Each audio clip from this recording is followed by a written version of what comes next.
Hello, good morning. ഇന്നത്തെ breakfast പാൽപുട്ടും പപ്പടവും പഴം പുഴുങ്ങിയതാണ് കേട്ടോ. നല്ല കോമ്പിനേഷനാണ്. അപ്പോൾ ഇന്നത്തെ സ്പെഷ്യൽ ഇതാണ്. നിങ്ങളെല്ലാവരും കഴിച്ചിട്ടുണ്ടാവുമെന്ന് വിചാരിക്കുന്നു. അതിൻ്റെ കൂടെ ശർക്കര കാപ്പിയാണ് കേട്ടോ ഞാൻ എടുത്തിരിക്കുന്നത്. അപ്പം ഞാനത് കഴിച്ച് കാണിച്ചു തരാം. പപ്പടം പൊട്ടിച്ച് പുട്ടും പഴം പുഴുങ്ങിയതും നല്ല അടിപൊളി കോമ്പിനേഷനാണ് കേട്ടോ അത്.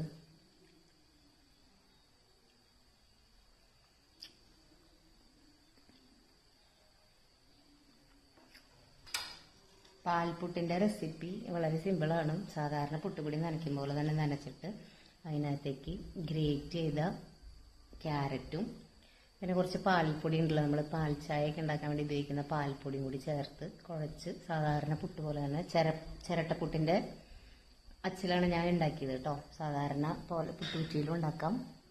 നല്ല ടേസ്റ്റാണ്. ഇതിൻ്റെ കോമ്പിനേഷൻ നല്ല സൂപ്പറാണ് കേട്ടോ. പപ്പടം കൂട്ടി കഴിക്കുമ്പോൾ പപ്പടവും പഴവും നല്ല അടിപൊളിയാണ്. അപ്പോൾ എല്ലാവരും ഉണ്ടാക്കി നോക്കൂ കേട്ടോ.